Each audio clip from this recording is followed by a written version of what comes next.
Coming on. 7, 6, There 5, we go.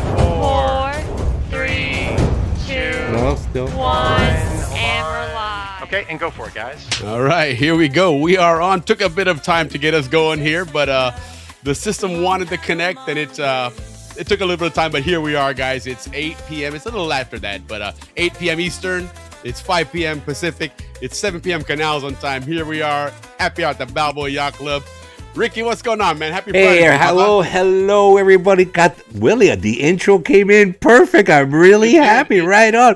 I've been giving Willie a hard time the last 3 weeks, but that was absolutely perfect, guys. Welcome to our happy hour at the Balboa Yacht Club. Come on into our bar and enjoy this happy hour and this live podcast that we bring you every Friday night. Guys, it's a podcast all about the Canal Zone. It's history, it's towns, it's people, it's social life, everything you want to know about the Canal Zone and the Canal Zone community. This is the spot for you. Like we like to say, it's a place where Willie and I bring the Canal Zone right into your living rooms and a place where everybody knows your name. So let's get our drinks ready. Tonight's going to be a great show. I'm not going to lie to you, Willie. Tonight, we're going to have a lot of fun. Yeah, no, absolutely. So let's toast to the eighth wonder of the world. Yes, indeed. Salud, home guys. of the mango heads. Salud. Yeah, it is. It's going to be a lot of fun tonight. We're going to do a Panama Canal review show. The Panama Canal review, as you guys recall, was that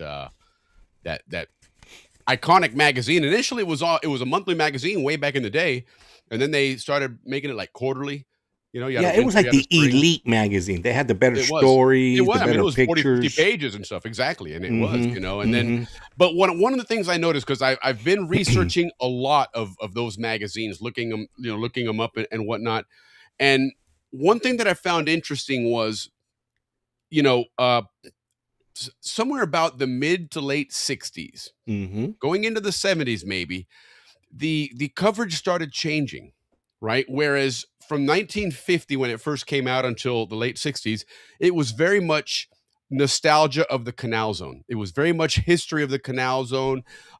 In some of these, as we're going to see later on here, they award people that were, part of the canal construction in some of those eras, because you think, in 1950, you had somebody that have been 30, 40 years in the zone.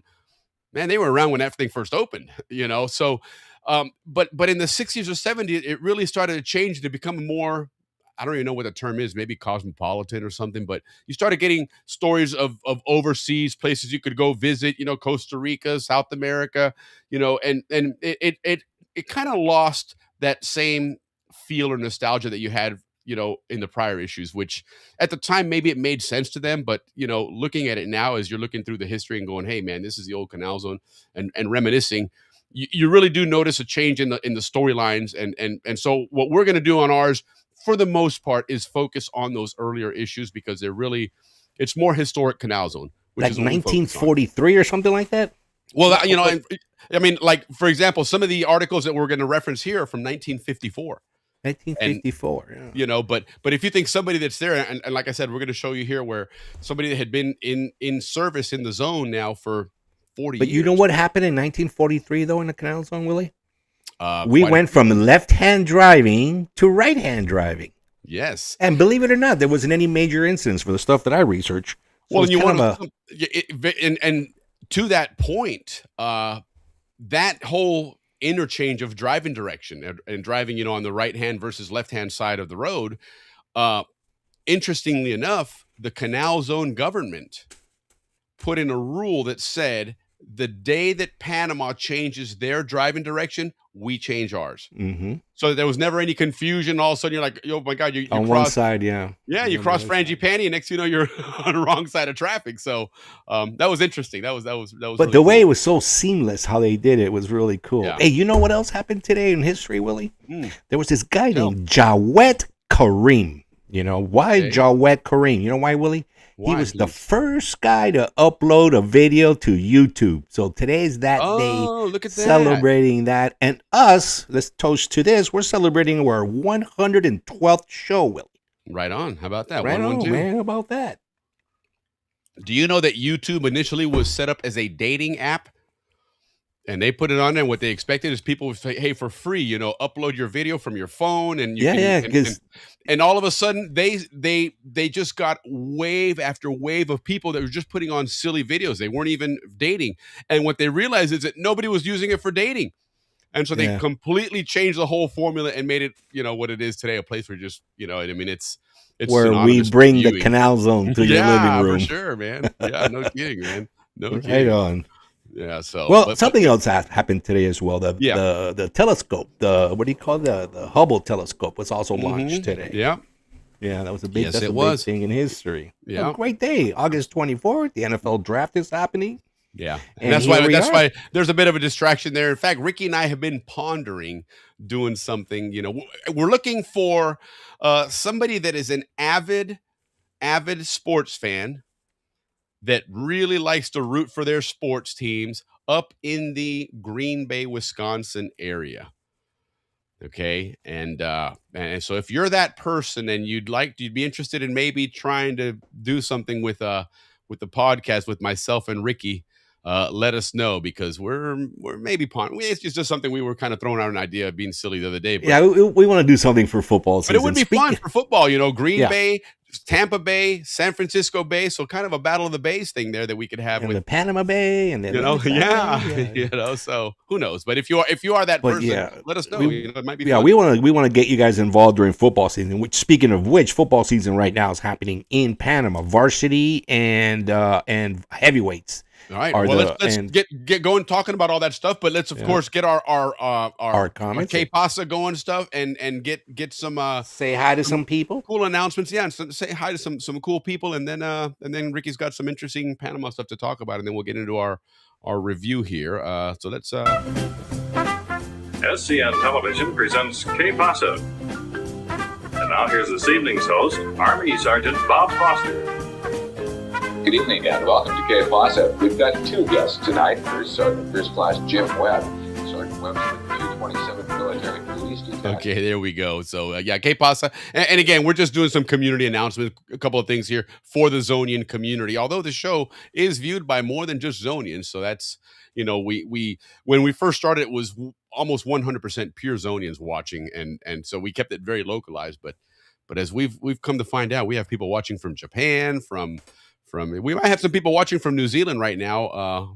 It's Saturday morning over there, and some Zonians actually that are Indonesia. vacationing there, perhaps. Did they But get yeah, up we have early people in enough? Indonesia. We've had people calling from where was it, Lithuania? Carrie Leggett called from Lithuania. That was really cool. But anyhow, quick announcements. Remember, guys, May 29th, we're about a month away from that. That's the deadline to register for the Panama Canal Society reunion in Orlando, which is the 11th of July. So make sure that you register by that date. Otherwise, you can't guarantee that you'll get that room and at that rate. It's a great hotel. It's a great location. It's kind of pricey, but they negotiate a really good price there, guys. So make sure that you register for the society. You have to be a member, of course. But as we keep telling you, $60 a year, man, it's a bargain for what you get, and you'll get that back in reunion discounts alone. So 25%. yeah, but there's gonna be a lot of cool events there. Don't forget the golf tournament. They're always looking for more golfers if you're interested in golfing. It's a nice resort. They have a nice golf course. If you need clubs, they have rental clubs there, so don't worry about that. Oh, that's cool. I You didn't know. know that. Yeah, absolutely. So, don't think that you might have to travel across the country with golf clubs just for one golf outing. But it is a good time. It's a great zoning golf outing. Golf was always a big zoning tradition. So make sure you check that out. We had Paul Shamella join us a couple of weeks ago, talking about special forces in Panama, and he arrived literally right after Just Cause. I mean, just a few days after, and took over naval special warfare down there, and really helped do a lot of things down there, and kind of reestablish the Panama's naval military assets, and provide security and all those things. He also wrote a book, part of a trilogy of books. He's going to be at the reunion on Friday, giving a talk on Friday afternoon. It starts about 11:45. So if you have his book, take it there. He'll sign it for you. If not, he said he's going to take books to sell down there as well. So make sure you check him out and let him know that you saw him on our show, because he had a really cool story. It was that was a lot of interesting things that he could tell us, right? And like he prefaced before that, he goes, a lot of things I can't talk about, so. Yeah, I was surprised with the San Carlos story that they, Yeah. Special Forces went in there to secure one of, I guess it was one of Noriega or one of his top henchmen's house. And then everybody in San Carlos welcomed them like heroes. So that Right. was pretty cool. It was. The Royals, everybody went to Coronado. The Royals went to San Carlos. So I've been going to San Carlos since I was a child. Right. And we actually have a piece of property there. And then to hear that, I'm like, wow, right on, San Carlos, man. Yeah. I don't know if you guys remember San Carlos. There was a little town. It had Yes. it even had a hospital. It had a nice church. So San Carlos was kind of nice. San It Carlos wasn't was kind of one Coronado. No, it wasn't Coronado, but it was another area that you could go to if you were out surfing on the weekend. In a lot of those surf Palmar. areas, San Carlos was right in the middle of that, and so it's a place where you can go to get something to eat and maybe buy something if you needed some medicine or whatever else. They had the famous Puke and Choke Chinese restaurant right there next to the Greasy Spoon, man. My age group called the Puke and Choke. First you puke, then you choke. But it was the best Chinese food, and coconut water. And then we had the bakery, if you remember, for the pan de micha and pan de dulce. Oh my God, for those two were just phenomenal. Yeah, And then my dad was into the Lions Club. That's why we were there from a long time ago. Sure. Yeah, actually, my dad passed away there in San Carlos. So Oh, a lot really? of love there in that little town. But to Yeah, know that they were certainly. welcomed the way they were, that was good. I like to hear that. Yeah, no kidding. I didn't know that. That's where your dad had passed away. Wow. That's Yeah. That's Interesting. how he passed. Interesting. So, but yeah, so that's that's what part of what the stories are going to be told at the reunion. And don't forget again that he'll be joining us. Not sure why here they are. Now the chats all of a sudden came up. They weren't showing before. But let's say hello to a couple of folks here and then move right along because Ricky's got a couple of good stories. No, we got time. I'm like this because Willie and I had been battling technical issues for about an hour. It right has. into opening, man. We were just I praying rebooted my everything was gonna system 8 minutes before the show, just in case. And even the start, if you notice, we came on about a minute and a half, 2 minutes late. But right at 7:59, I hit launch, and that thing was spinning and spinning and spinning, and we're like, oh no. A minute later, oh boy, here we go. And here. So far so good. But let's see if it hangs. good. Then again, Willie, we are on at the busiest time of the week. At That's least true. in San Francisco, we are. No, that's 5 true. PM And you're on very a it is Friday. Friday night, and you're absolutely right. It is a busy evening for streaming. And heck, right now, like you said, the NFL draft is on.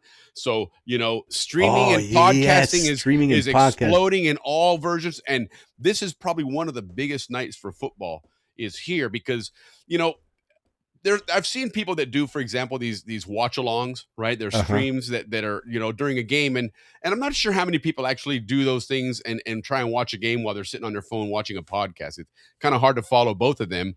But this type of thing, like a draft, it's broadcast live like a game, but it's very much situational and it's nothing but conversation and talk, right? There's not action and play by play. So you're right, dude. I bet right now there's a ton of streams going on. And so they're just jam-packed everywhere. We're hanging So in there, man. we got our spot. Everything's so good so far. It is, so. Well, we got more, mostly reunion updates, guys. Like me, I always like to talk about the Saturday night because I'm really pushing for that to be the big night like it was in the past.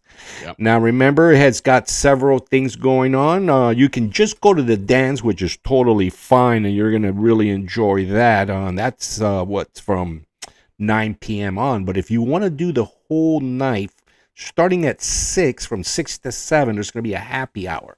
Now, remember, it's everybody's semi-formally dressed. It's not really just, no flip-flops, shorts, that kind of stuff. They want to dress up. They want Just to class it look up. good, man. look good. Like prom night. Think of it as prom night. Yeah, for sure. Yeah, so 6 to 7 happy hour. A lot of us are going to be there. I know the whole class of 81 has their own section. So hopefully the whole class will be there. Then dinner will be served with by the way, every table gets a bottle of wine. Dinner will be served between 7 and 8 p.m. And then between 8 and 9, as you're doing dessert and finishing off your wine, they're going to do a little show of polleras. And then if you remember, the murga is also going to be happening. So Very cool. It's a big, huge activity. And then that leads right into the reunion ball. So, of course, there'll be a lot of dancing and a lot of It's gonna be phenomenal, guys. So Every time I hear the word please, Murga now, I always think of our birthday song. We used to do the birthdays. They always had the that, verse, yeah. Oh yeah. the So Murga song. the last but not least, the menu, guys. Summit Garden salad. Listen to these dishes. Sosa Hill Ropa Vieja. You gotta roll your R's on that one. Rainforest Ropa Vieja for those that the bellies can't handle that meat, and of course the Gold Coast salmon. There you go. And it's going to be a good evening. That's Sure. the Saturday night. Now, of course, there's stuff happening Wednesday night, Thursday night, Friday night, and Sunday night even. Or Sunday day. Nice. Yeah, Sunday day. 'Cause Sunday's at about night, noon. Everything's pretty much over. It's wrapped up pretty now. much over. Yeah. They have You the know. despedida where they have the raffle. So Yep. don't forget that. But Must Friday be there. night, a lot of activity. For me, it's my class reunion. So class of 81 guys. We're going to be meeting at the suite. I'll get the number of the suite pretty soon here. And don't forget, too, class of 81. We got the pool cabana at Saturday at the pool. You know what? We And- should see if we can't get class of 81 on, like the first week in June. We or are. second week in June. I'm gonna hit them up this week for that. Good. Yeah, and I've got a couple of little birthdays. I know that I keep throwing in my class of 81 birthdays, but we've got some good people, to say happy birthday to that. Like to mention, like Mel Carlin, big name in the Canal Zone. She's got a big birthday on the 30th. Anita Urbach, another big Canal Zone name. Happy birthday. Steve Thompson. Kathleen Morgan, very special Zonian. She funds a lot of she's an angel investor. And she helps a lot of growing companies. So thank you, Kathleen, for that. Sharing the wealth the way you do. Mark Hirota on the 20th. Happy birthday. Tony Fowler. He was actually from here, from Alameda. Happy birthday, Tony. And Rich Farley. Those are my 81 birthday boys and girls. And class of 81, we will be seeing you at the reunion. I almost feel bad that we don't have the birthday Murga. I don't have it loaded. Otherwise, I'd play it right now. And by the way, happy birthday to Steve Winberg. He's also celebrating a birthday actually today or yesterday. So happy birthday to you and everyone else. Maybe we will bring that back. It was always fun. Yeah, we try, but God, the shows are. We're trying to tighten the hour and a half to 2 hours. Yeah, we never do hour and a half. Our shows are 2 hours no matter what. So we're really trying to get to 1.5 hours, but we appreciate it. Our numbers still look good. Last week, the same numbers. So thank you for all you guys watching us. Yeah. We'll say hi to a couple of folks here, and then we'll and then get some of Ricky's bochinche going here. But we got great news. Yep. Great news. Not Good gonna to see you, lie. Mark. Happy Friday to you. Mark is going to. I'm getting trying to set up a. The videos that I do, like the Howler Monkey videos and stuff like that. I've created a video creator platform for people that want to do this but don't have any experience, any background on it. It'll teach you how to do all those things, including music videos. And Mark, with his prowess at putting together tunes, is going to test it for me as somebody that's green at the video development end of it, and see if it helps him to develop a nice music video. So I appreciate you testing that for me. So if anybody else is out there that's interested in doing something with video, and you want to be a test monkey for me, I really appreciate it, because I'm trying to get this thing launched, and it's pretty comprehensive. I mean, you learn a lot of stuff about how to use AI to create compelling videos and whatnot. So, but anyway, let's say hi to a couple other folks here. Richard Barker in Fort Myers, not right on. Richard, if you don't are friends with Richard Barker on Facebook, this guy has a treasure trove of pictures. This guy travels around Panama all the time, taking pictures of the zone. And if not, he'll post pictures from previously in the zone back in the day. But he definitely throws out some really cool pics. Yeah, he's my age. Yeah. He's class of 82. He was one of the Albrook Jets guys. General, I think he is. Yeah, he's whatever he does, he certainly gets around, and he keeps us. No, I think he was a general. That's the right guy. Yeah, I think he was either lieutenant colonel or a general. One of those. Hello, Richard, man. I know I played football with you. Salute, man. And I was gonna do a thing on Wednesday night at the pool, but I didn't get my notes on time. So next week, And I know Richard Barker was involved with a lot of those games. Yeah, he played for the Jets, and then I think he played for Red Machine because he was still Yeah. He hung out in Balboa. He was one of the Balboa boys. Yes, he definitely was. Need to talk to Rick Dahl. Lives an hour from Lambeau. Okay, he loves Packers. Okay, maybe we'll give him a shout there, and find out what's going on. Greetings from Georgia. Greetings, Eric. Good to see you, brother. Happy Friday to you. Yep, good to see you. As usual, it's always enjoy your presence out there. Eric's always very gracious and buys us some beers. If you want to help out, guys, you can always help out the show. Up at the top right there, that QR code. Scan that with your phone, and you can buy us a couple of cold beers. That was always much appreciated. Steve, good to see you. Steve, I apologize. You called me when I was trying to do a sound check, and we've been glitching all day, so it took me longer than I should have to get done. But I will definitely give you a ring tomorrow morning. Promise you. Looking forward to the show. Yeah. That Navy SEAL show was really, really cool. That was a lot of fun. And it was interesting because a lot of it had some interesting parallels to, what Steve and Jesus have done, with their book. Which is what I was thinking, bringing all those guys on at the same time. Talk about they wrote a book, Final Flight, Queen of the Sky, which is all about drug smuggling and a crazy loophole in the FAA that allowed you to. That guy yawn. Right. Well, talking about Steve's book, where you could literally take a plane and land in the jungle, and before you unloaded and took off, you already had that thing re-registered. They had already painted over that number and put a new one on. And if you looked it up in the database, it was registered already to somebody else. It was incredible. It was like $35 for that. It was unbelievable, and it was all done in a town that didn't even have an airport. Burrito stands. Yeah. There you go, burrito stands. So, but yeah, that's a good point, Ricky. That we should bring some of these guys on. Michael Yawn's another one. Michael Yawn, the man of all those guys at the same time. Holy cow, man! What those guys know. Iran, Michael Yawn would be great to have on because what those guys know. Yeah. Oh, particularly Iran. Let's get into. Remember, Michael Yawn was, this guy was a war correspondent for years, so he's connected to a lot of those. He's been in a lot of those zones in the Middle East and stuff. So he would certainly. And remember, he went right from the Darien jungle onto Andy's boat and onto our show. Yes, to talk about the Darien Gap. Yeah, before he went on to Alex Jones' show, he came onto our show. That was a kind of very. Captain Andrew definitely got us a coup on that one. That was well done. Him and Matt Tomlin. That's how we got him. Captain Andrew was hired to take this guy out to the jungle somewhere. And him and Matt Tomlin. Some secret base out there that only they know of. And no doubt. This and that. And don't drink the water. But listen, we reported on something that still wasn't on the news, and then it came on the news. Yeah, of course. We're always first here, man. Right. Listen, we might be a bar show, but you know what? Sometimes you get some of the best scoop at the bar. Okay, so that's kind of how that works, man. And do not drink the water at San Carlos. That's where I got hepatitis, John Cantanzero. There you go. Look at this guy, man. He's in all these HIPAA celebrations there. Best meet your bread, San Carlos. Absolutely, man. Yeah. Oh my God. I think didn't it come with like a little side of butter or something? Like, we just put on it. Let me tell you what that was. Just like going out there, that quesos chela, man, to pick up a couple of those big long micha. Yeah, that was on the way there, but you had to eat that. You had to eat that stuff. You couldn't put that away for an hour. No. That was warm. Yeah, no doubt. You ate that warm, man. Especially when it came out of the oven where it was hot and you could just peel out the soft milk. Oh, that was a bomb, man. That was good stuff. I dance ugly. Well, you and me both, brother. I dance ugly as well. We all dance ugly, man. That's all good. Elaine Bendis and I relate. Yeah. We're right with her. Yeah, no doubt. Murga it is, man. We got to bring that song. I'll bring that back. We got to start doing birthdays again. We just got to, you know what? We got to get something set up where people can, because if I'm not friends with you on Facebook, I don't know your birthdays. And that's the only place I would get them from was ones, and they only let you know, not Zonians, they just let you know the ones that are your friends. So, a lot of people out there that I don't mean to miss your birthday. We just do. We'll be awesome. Right on. Yeah. And Jim Duffus is going to be joining us next month. Remember, guys, next month, the month of May is going to be Panama Canal episodes. Everything is going to be about the canal itself, not about Balboa, not about Panama, not about Rio Hato. It's going to be all about the canal.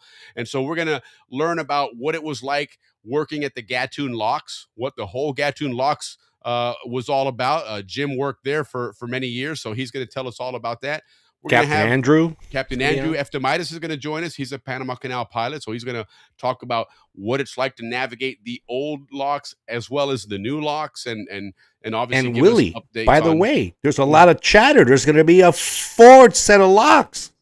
Yeah, that chatter's starting to build up again. They're really talking about that, and it's It's interesting what's happened with everything going on in the Middle East right now.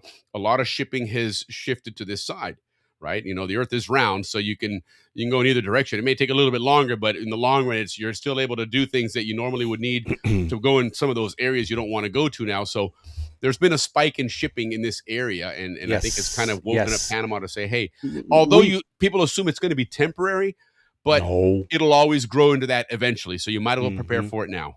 Yeah, they are preparing. Some of the numbers that are coming out, guys, some ridiculous numbers this week. Yeah, we're going to talk about that here in just a moment here about that, because Ricky's got some really interesting news about that, but we don't want to. You don't want to jump in on that. Jump in front of. Well, Ricky, listen, this is the way it was probably in school for Ricky too. Ricky, teacher get a complaint that Ricky jumped the line again. Ricky, can you get in the back of the line again? So I got you. School was a different story, man. School was more in the back of the class. Guayadito, bien bonito. That's what it was. Bien portado. Bien portado. Good morning from Japan. Good to see you. Hey, good morning, sir. Yeah, I reached out to Akira the other day. They had that earthquake and they were tsunami reports. So I was like, hey, dude, hope you're okay over there. Hope you guys and your family are good. But they were in Tokyo, so it wasn't near there. So good news there. But love hearing from Akira. Like I said, it's not just a Zonian crowd anymore. We've got a lot of folks from all over the world that are watching and tuning in. Lori, I always tell you guys, Lori does the greatest reels. I don't know what it's called, or scripts or whatever. Right. She's got a future in acting. No, I don't know if you guys are following her on Instagram, but very, very well done. Her and her daughter-in-law. Nice. Yeah. Well, Lori, if you want to get into any kind of video creation with that stuff and you want to learn some stuff, let me know and I'll turn you on to that course that I'm launching out there and let you test it for me. So, remember soccer behind ball? Yes, it was Saturday. It was soccer was a lot of fun out there. Soccer for us in the zone wasn't as big, but then again, it wasn't that big in Panama, in the 60s and 70s. When we were growing up like it is now, right? But now, of course, it's absolutely exploded. And thank God. I mean, I'm a huge soccer fan. I'm going to show you something that I went last week to and ran into a Zonian at a soccer event, being a big Manchester United fan. So, but yeah, that was a lot. Listen, the zone, what we've learned about the zone is that they made sure that you were entertained. They made sure that people enjoyed living there, which obviously we can all attest to that. Government policy. 100% it was.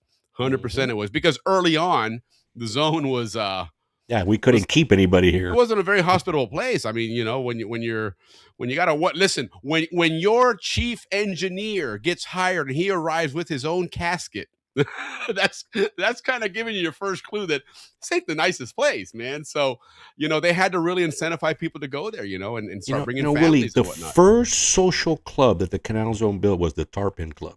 And I believe they finally closed it for the new set of locks and relocated. I could be wrong, but we need to ask our Ask-A-Siders about the Tarpon Club. But it was the first one. It was the very first one. Yeah. It was.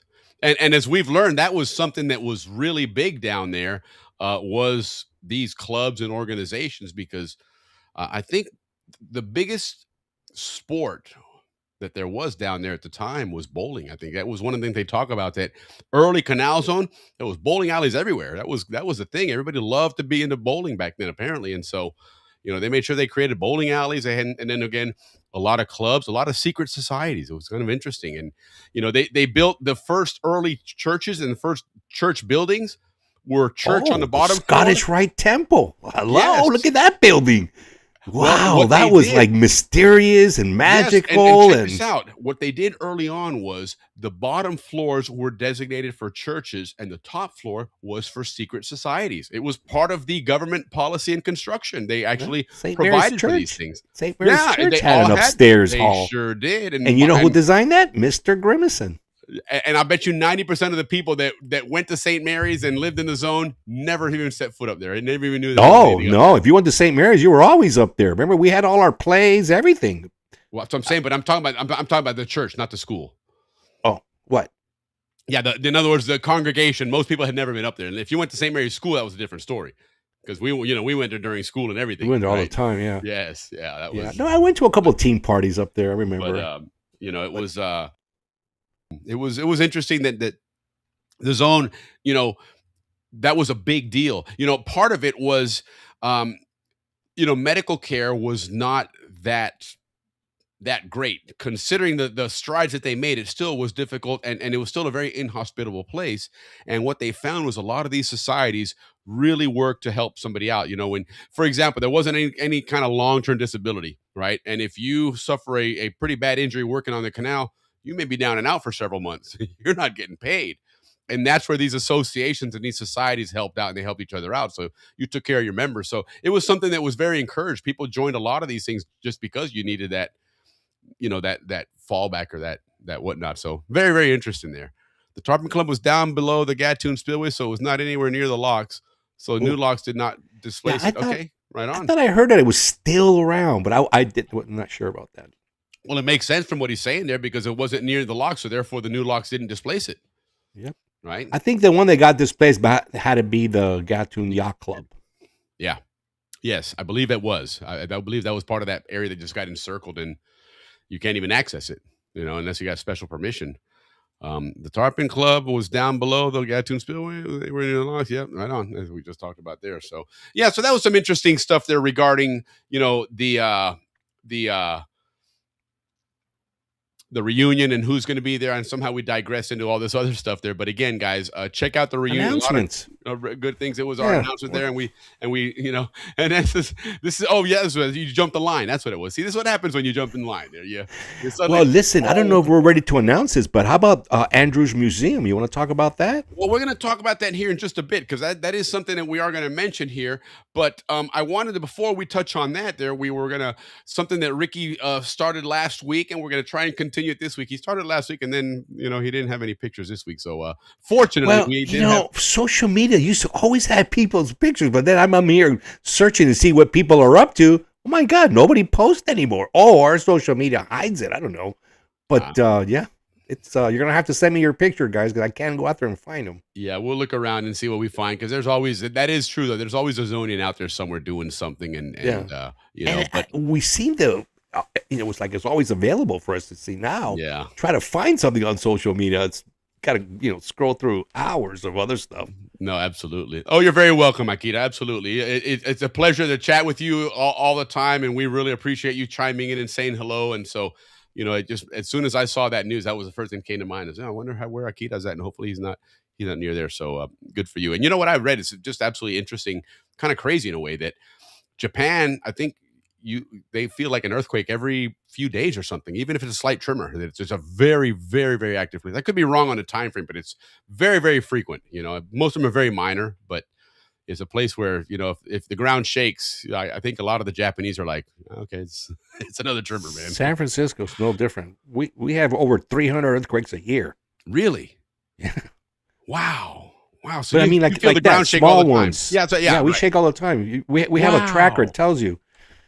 Today we had a 2.4. That's right. We had a 3.1. That's insane. That is absolutely insane. But no, that's interesting. So anyhow, Zonians around the world, because we do find some Zonians here and there, and they just happen to be a couple of Zonians in Tampa.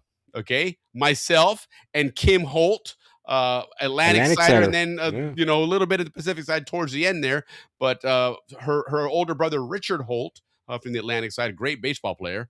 Yep. Anyhow, her husband, Terry Griffin, is a Manchester United fan through and through. In fact, I'll tell you, if there's ever, as Zonians, we are not envious of anybody's childhood, because we could certainly argue that we had the best childhood in the world growing up in the Canal Zone.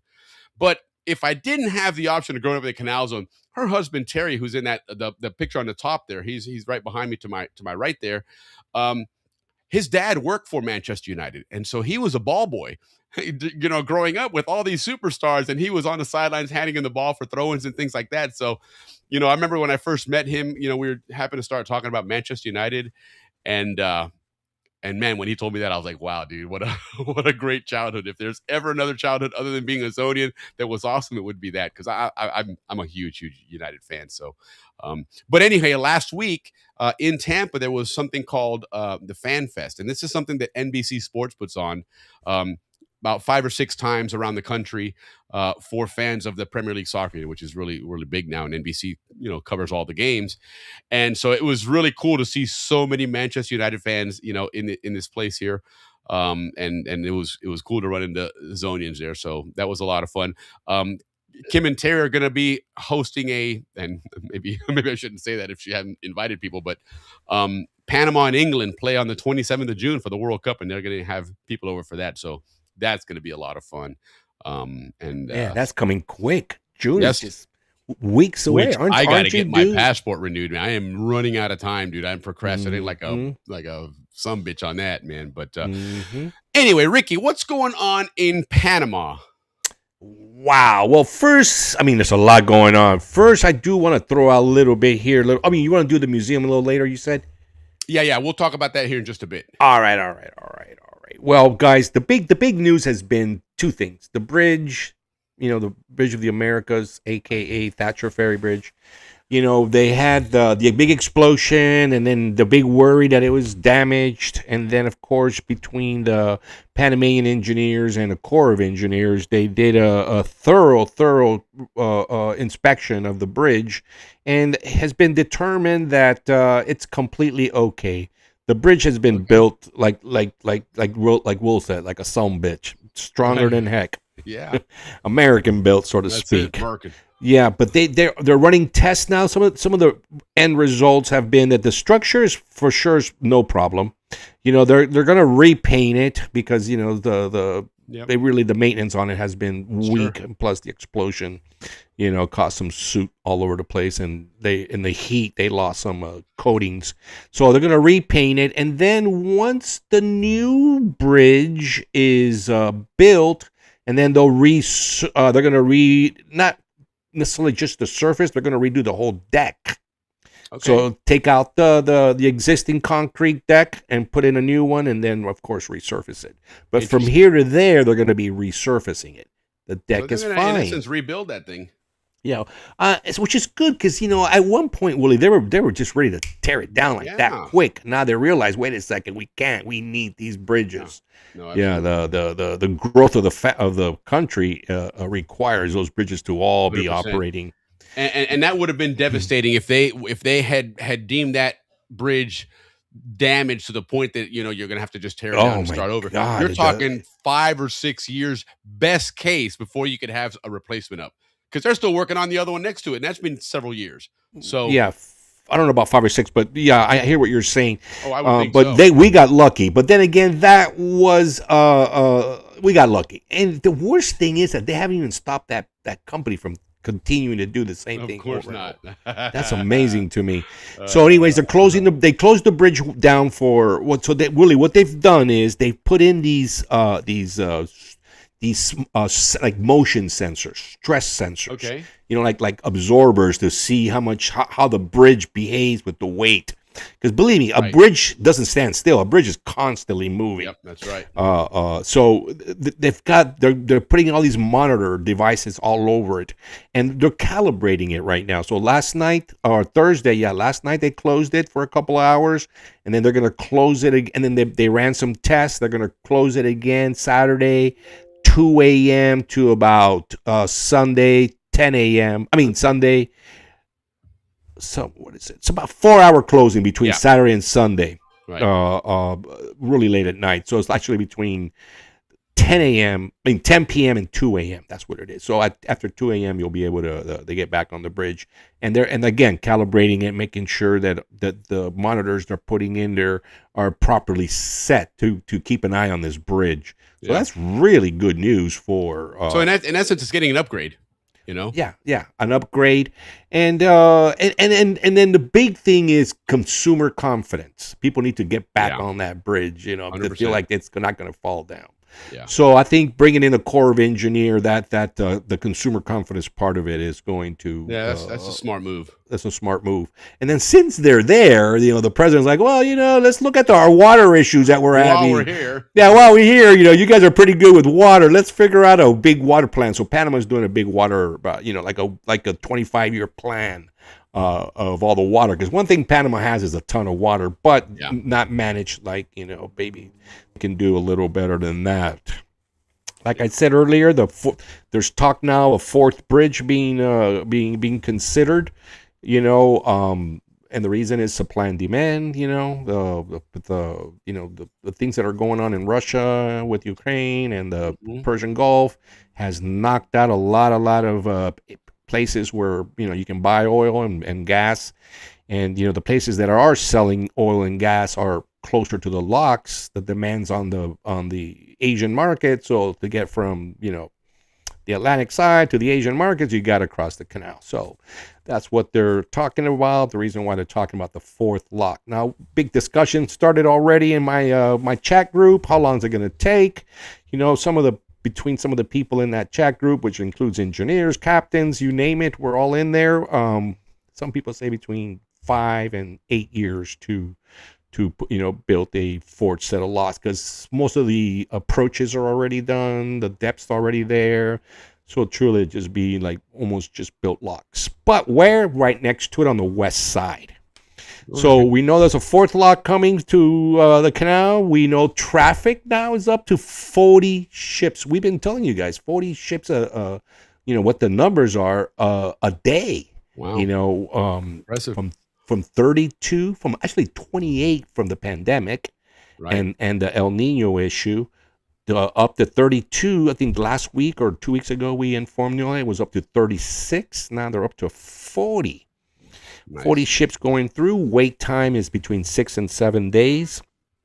The canal, ACP already brought out the numbers. The water, we have plenty of water going. We're actually going into rainy season, so that all works out really nice. Now, Willie, with all this new demand, right, going through the canal, they have this, the way you go through the canal is they have like a bid.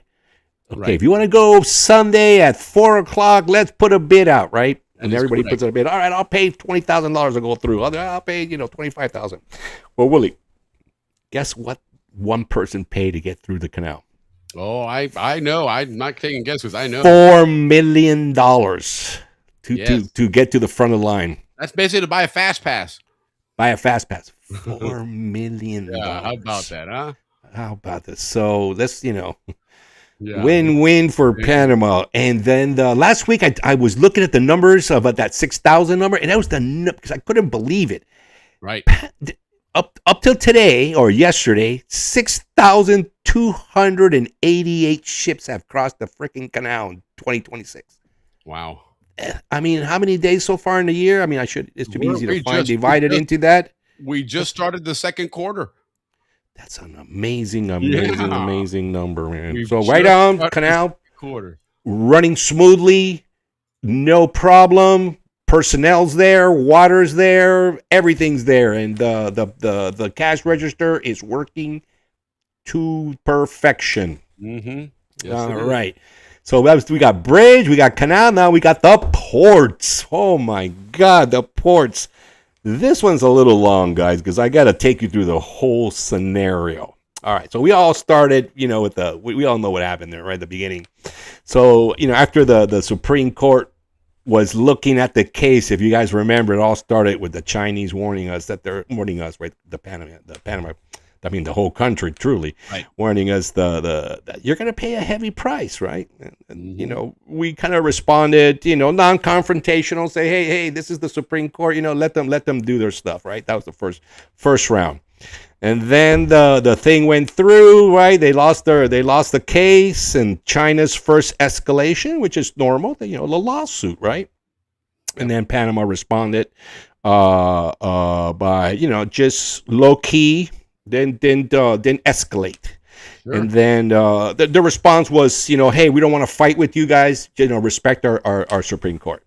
So China, we really like you guys. With the lawsuit, they also said we're not going to use your ports anymore. Right. So that was their first escalation, and then of course out across the bow. Yeah. So then when they did that, we retaliated by raiding their offices to extract all the information we could from them, and of course, really out of that came out, all the drug trade that was going through there was rampant. They found some secret offices that, of course, we know what those secret offices were all about. So that kind of, made their case a little bit, harder to beat Panama once they do get to court.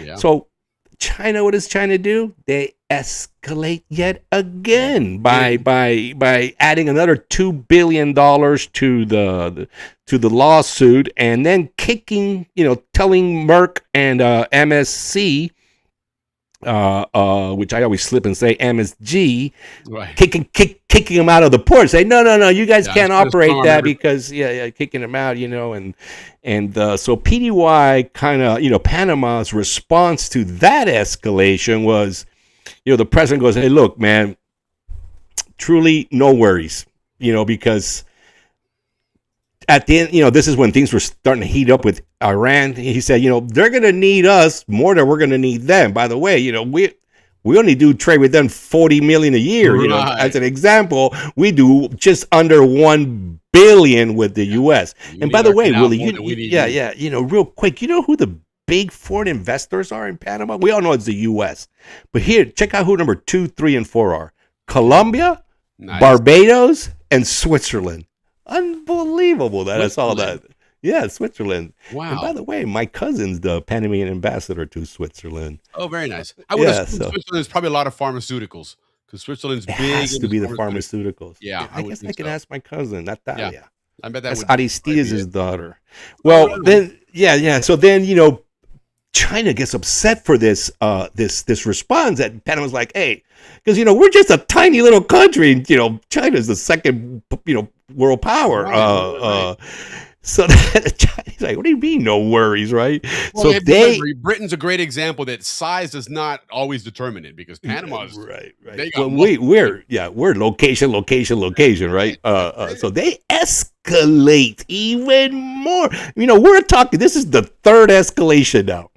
Right, and what do? They start inspecting all Panamanian flagships and all their ports. Slow walking them, and it's causing it's a problem, because it's making Panama look bad, even though the ship registry is not one of the top 10 earners of the country. It's still a big, but it's still a big deal, because Panama is one of the biggest registries in the world. Correct. It's cool to have that. We're number 1, number 2, whatever number we are. You got to get a ship out there on the road, and these people are holding it up for paperwork. It's a pain in the ass. Yeah.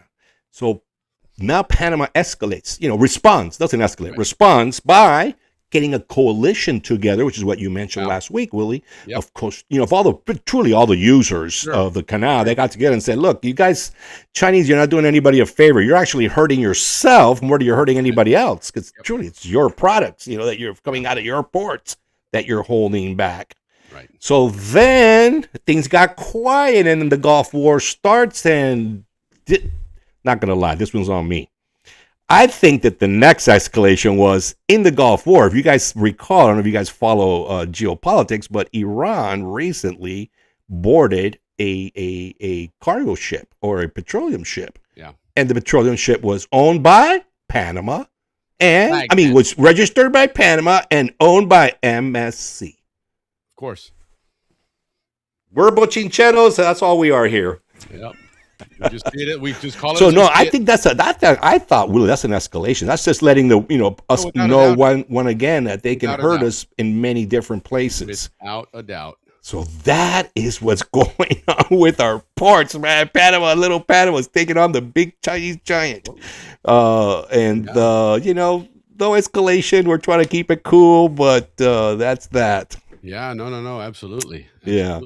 Yeah. All right. Let's get down to some good social stuff. Willie, there is this podcast. Anybody got any questions? Throw out your stuff out there. So I'm going kind of fast through this. If you have any questions regarding the ports, what's going on, just let us know. I think we're going to kind of wait to see right now how it's all going to play out, because there's a lot of stuff. Right. We got to wait and see. But every week it's an escalation of the Chinese they're getting more and more upset about this. All right. Let's get into the nicer stuff. Willie, there's this podcaster with Zonian blood, Que Sopa, like What's Happening Brian is his name, and he's doing a really good job, and he's getting a tremendous amount of followers. And the reason why I'm mentioning him, Willie, is because he had this guy come on, and this guy brought in I was watching, brought in a lot of viewers. I think he's either an actor or something from like David Chiriqui or something in that area, up in that area, and he asked a really great question. He asked, what happened to the Zonians? That was his question on the podcast. Caught me my attention because normally people don't ask that. They ask about the canal, the history, the law. Sure. But and he was saying, they're so integrated into our society. What happened to them? And I'm like, wow, this is from a guy from far away. He actually mentioned, which is a great idea in my opinion, is there should be a museum of how the Zonians lived, like a house, so that people can go inside what a Zonian home. Well, I heard in Fort Clayton, I heard they've preserved some quarters there that are like that. Well, I think the same thing with Gatun and a few other, and and so they were talking like what do you think would identify a Zonian home? And the guy was going, well, they like to frame all their all pictures of the Canal Zone, which I'm like, yeah, that's true. We all had that. He goes, they also like to have molas all over the place. I'm like, yeah, that's true. But just got my attention that a show like that truly has nothing to do with the Canal Zone would ask that question. Right. What happened to the Zonian? So that kind of leads us into, well, it shouldn't lead us right into the museum, but God, I'm really dying to talk about his museum because it's a cool, great thing that Andrew's doing there. All right, let's get to the expat community, which is very important for a lot of people, especially my age group. Forbes, once again, a lot of magazines are coming out with this. Number one expat place to retire, Boquete. Once again, number one in the world. Now, before it was number one in the region, then number one in the Americas, now number one in the world. So Boquete, sorry, but you guys are going to get inundated. Well, and speaking of Boquete, Coach Cotton, our Balboa Rams Coach Cotton celebrated a birthday this week, 84th birthday. Happy birthday to you, Happy Coach birthday, Cotton, Coach. Boquete. And I know he's up there. He's up there somewhere. He's either Volcan or in Boquete. Cerro Punta or he's in Boquete and Texas. Right on. Yeah. Well, listen, they're promoting why Boquete? Weather.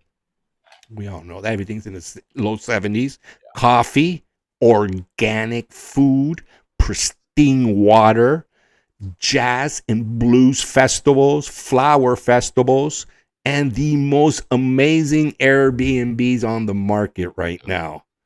So if you guys haven't been out to Boquete, I would say book a flight, go check it out, because it looks to be the spot. I mean, place to be. So in other words, they must have great infrastructure. So the internet must really work quite well. It's always been a place that was a great visit. It just was kind of a well-kept secret. I mean, the people that knew about it. But, if you didn't know about it, it was just another way far in the interior place, but it has been, like you said, the expats go there. I mean, it's a big American presence there, and it is the climate. It's up in the mountains, guys. So the climate's fantastic. You still have the great, rainy dry season component, but you've got it up in the mountains, guys. So in the evenings, it's nice and cool out. Mm-hmm. I mean, yeah, it's beautiful. I mean, the number 2 has been El Cangrejo, and number 3 is Coronado, and we all know those 2 spots. Willie, more on the social. Recently in Panama right now is the center of attention of the literary world community. I mean, Panama does a lot to promote art, but not just for Panama, but regionally. So it's kind of the center. And recently, Dan Brown, the guy that wrote the book Da Vinci Code, he was down there. Yeah, he was down there promoting his book or his movie called Wild Symphony. And the president welcomed him. I mean, that's big time to get Dan Brown to come to your... Interesting.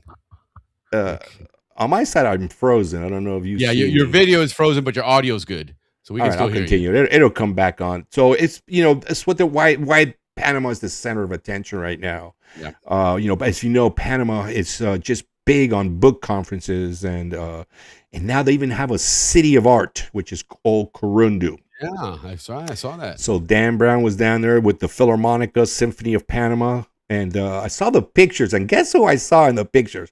Our very own Noriel. So he was at the. Yes, I did see that at the event, and wasn't it the Balboa Theater. At the Balboa Theater. They had the iconic Balboa Theater. Yeah. Yes, that was. I did see Noriel there. That was awesome to see him there. Yes. And then for all you Zonians that follow Shorty and Slim, I know you love his music.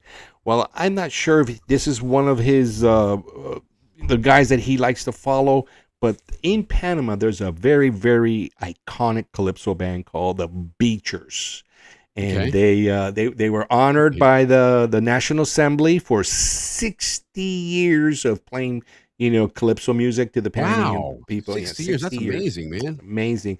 Well, our Shorty and Slim is 30 years, so they're halfway there. So if you were playing in the 70s, you would be about that point now. Yeah, so they're called the Beachers. Wow. So if you guys can look them up on YouTube, check them out. They're a iconic calypso band from Panama. That's really cool. HB lets us know, and he told us last week actually, but I'm going to repeat it because this is important, which ties into the museum as well. Willie, big industry developing and again, our captain is part of this as well. Developing in Panama is the cruises, cruises. which we know as the half transit cruises. Yes, partial transit. Or I think they call it half transit. It's the Zonian terminology from the dictionary. But that's big now. Everybody's doing that. There's a lot of boats going across the canal, and Friday nights, big thing, just like it was in the 50s and 60s. But the people now, which HP is doing, is providing. They're doing the history of the canal days and the construction days and the early Panama days. So it's a big business now in Panama with the cruises to talk about canal history. So right now, Panama's in everybody's minds, and then within Panama, the canal zone's in everybody's minds. It's interesting how the timing of this is all, it's with everything that's gone on recently and China now getting kind of moved out of having so much influence in Panama. And I've said this before, and I'll say it again. I think that they did purposely try and kind of erase the canal zone in the American, history. I noticed it when I went back after 10 years. I noticed like that. It's nice to see that, and who knows, maybe we can take a little credit here because the era of podcasting about Panama and Canal Zone and that history seemed to have kicked off about 2 years ago, which is about the time that we kicked off. So there's either we timed it right or but there's a lot about of the canal. Yeah, there really is. It's a lot of history going out there now, and which is a lot of fun. It's great to see it. It's great to see, that it's recognized as something that's. I mean, look what it's done to Panama, right? Panama would have been a province of. It's funny. I was going through an audio overview that I created on Notebook for some excavation stuff, and according to a lot of research, it really was up to this one Senator Han, I believe was his name, from Missouri, that really, suddenly shifted from this canal being built in Nicaragua, and Panama would have been a province of jungles and and so it would have been jungle. That would have done something, but we understand. Listen, I mean, look at the size of Panama City when the United States came in and built a canal. You're talking the tens of thousands of people there. Truly, Willie, there was nobody. Remember, the Russians were like, "Yeah, we'll look at it, but I don't think so." So it was either the U.S. or there was no canal. That continental divide. Yeah, you're absolutely right. It was either the U.S. as a country, or that's it. Nobody else had the capacity. So you're probably right about that. All that money would have been spent in Nicaragua, and people are going to go where the U.S. is. That's just the way it is. And it would have been sea level there, so it would have been different. You wouldn't have had the same need for no canal zone. That would have never been a canal zone. 100%. So who is that guy? Was it Hannah? Yeah, I think it was Senator Hanna. Right on, Hannah. I think I know there's a big Hanna family in the canal zone. Well, this guy in Congress up in the Senate back then was supposedly one of those very influential senators. One that was all of a sudden, he's kind of a Charlie Wilson type that he could get Charlie Wilson all the time. Yeah, Afghanistan. Well, we did that show with David, actually 2 or 3 shows about behind the scene, the people behind the scene. Yeah. All right. Let's wrap this up, Willie, so we can get into the other stuff, which is sports. We have just a few things on sports. Since we talked about the football season and all that, well, they just kind of wrapped up these like Central American games, but it's actually way more than Central American games. It was out south from Mexico all the way down to Argentina. Right. And they give it a new name, but it is a qualifier for the Olympics, and Panama did quite well, 17 medals. You know, for Central Americans, they blew every other Central American country away in the medal Pan American count. Games back in the day, which used to be huge. Like the Pan American Games, exactly. So we got 8th place, number one in the most medals in Central America. 8th are 4 gold medals. The girls football team got a gold medal, which is they're also favorites in the Olympic. The boys football team, I couldn't believe it. They got the silver. But Willie, in the playoff round, look at the scores. They first played Brazil, 55-34 Panama. Then they played Uruguay. These are big countries. Right. 60 to 13. Yep. Then they played Argentina, 63-20. And then came the big championship game, and they lost to Brazil 35-32 or 34-32. And where were the games played? In Panama. Oh, they were in Panama. Yeah, they were in Panama. Okay, I thought and they played at the Emilio Arroyo Stadium. But man, they lost. How could they have lost after wiping everybody out that bad? It's probably not a bad thing. Every so often a loss gets you to regroup, and but because we should have had when the you're medal. slaughtering everybody, you start walking around real cocky and I think that's definitely a what's the sign of ultimate that. prize, right? Is the Olympic gold. So you kind of need these things. Yeah, and we like to take credit for the DNA. Of that, and rightly so. Okay. And rightly so, because we beat the heck out of those guys when they came over to play football with us. The rest of the Americas is hands down a vast difference, which is 50 years of football before everybody else got it. That's bottom line. There's no other way you can say it. These people, the kids playing football right now for Panama in these competitions, their dads, and in maybe some cases their grandfather played football in the zone. Those kids will probably be in the lightweights in that, but definitely you see all the names: Arango, Arosemena. You see all the same names, Roots, all the same guys. Sucre, I know them all, man. I played against them all. But yeah, man, we pounded on those boys pretty good, man. Now look at them; they're pounding on the world, man. Yep, they learned from the best. Because remember, we had stateside teams coming down here to play against us. They pounded us the first time they came. I remember that. I didn't play against that. Never happened again. After that, it was nothing but Canal's own dominance, and it carried over to Panama, which now has dominance in the world. There were two teams: Coral Gable Packers and the K-Land Kiwani Colts. The K-Land Colts. Yes, I remember that. Yeah. Yes. That was interesting, but interesting stuff. That was our Bochinche segment. Again, I enjoyed it. Thank you very much. Yeah, no, that was good. That was some good stuff, some interesting stuff there. We're contemplating bringing back the Bochinche song, and we'll maybe do that. But like Ricky said, we'll do this once a month, do a heavy Bochinche show. The other ones we just did on the last week and big heavy one. I think so. That makes sense. It works well, But anyhow, let's keep moving things along real quick, and then we'll get to our Panama Canal Review magazine, because I do enjoy that one. I think Andrew wants us to chit chat about his museum. Well, that's part of the review. I mean, that's what's coming in there, because remember, it's a related article. Lord have mercy, this guy. Thank God this wasn't a secret, man, because he's let the cat out of the bag 4 times already.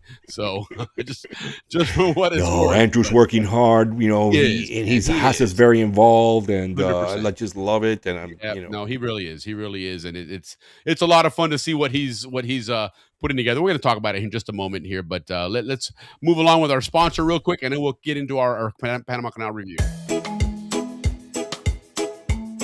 We're still looking for our Howler Monkey hot sauce spokesperson. Just got an email from Panama. You've got mail. Hey, I'm Mac, and I grew up behind Howard Air Force Base in Panama. I can talk about hot sauce. On pizza, uy, que rico.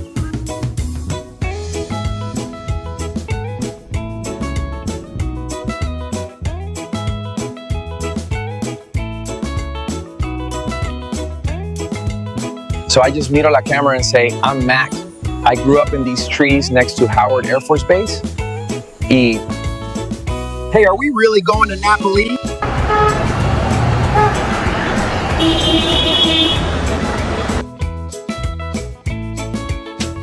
And let me tell you, the flavors of ají chombo, garlic, and onions, they each hit you one at a time, and it's so delicious. Howler Monkey Original brings the true taste ají chombo of Panama to your pizza game. Do you know a howler monkey who can describe the sweet heat of our original with authentic ají chombo peppers? Or the fresh punch of verde where habanero warmth meets crisp bell pepper? How about the bold tang of Amarillo, yellow Scotch bonnets blended with mustard seeds? And of course, our hot, the same great flavor as original, fired up with red habaneros for that fire. Our sauces are all natural, no preservatives, gluten-free, pure flavor and pure fire. Are you the next Howler Monkey spokesperson? All right, there we go. So hopefully that's the case.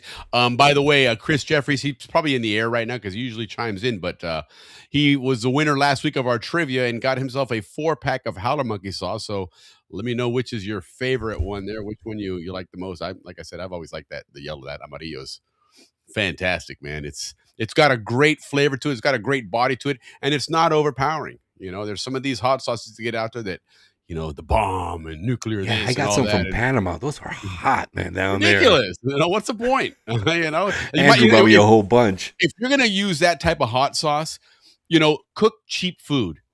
You know, don't ruin a great like a fillet or something on something like that, because you're not going to taste the food. You're just going to get fried into your mouth. So throw that shit on a cheap McDonald's burger or something. That's because you're not going to taste quality food there. But this stuff here does bring out a good flavor, because it's just enough to pique that taste, you know. And I mean, there's some fire to it. That red one does have fire, no doubt about it.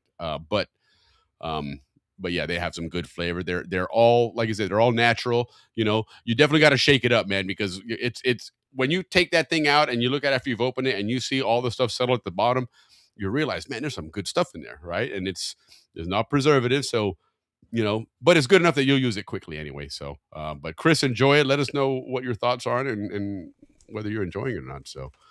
Yeah, and that was fun, though. I'm glad we got that all worked out, and we had great participations, like 9 or 10 people, so that was cool.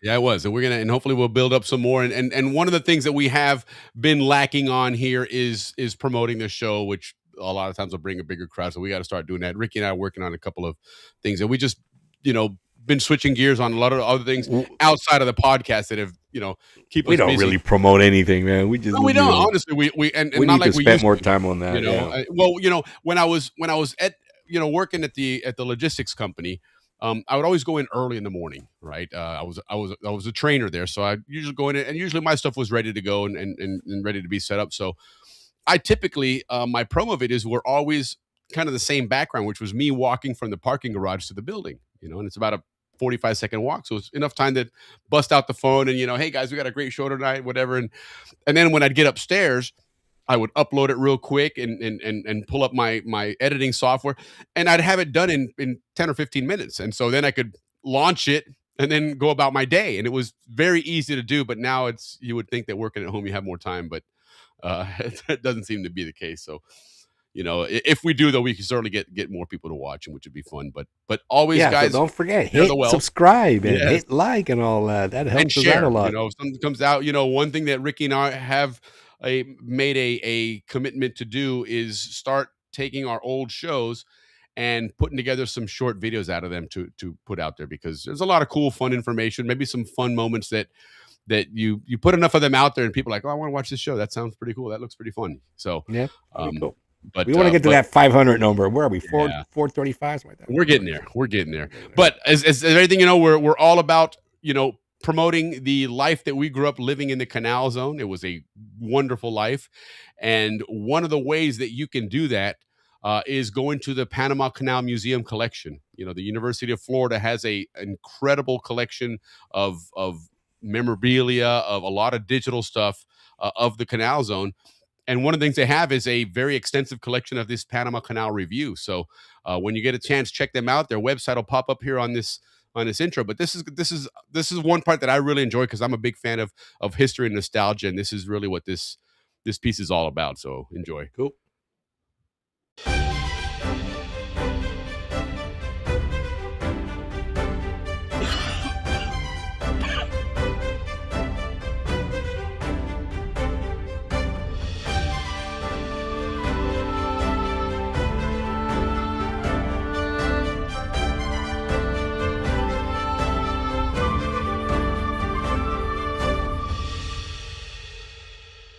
There we go. That was the Canal Review. That was always a cool magazine to get. I remember when we'd get it at home in the zone there, and if you it always had great photos in it, great pictures, a lot of historical stuff, and like I said, prior to me, being old enough or even being born, they were very much historical. When I was looking at them, they were more of a almost a Very cosmetology. colorful. I remember that. That's one thing I extremely remember about them. Yeah.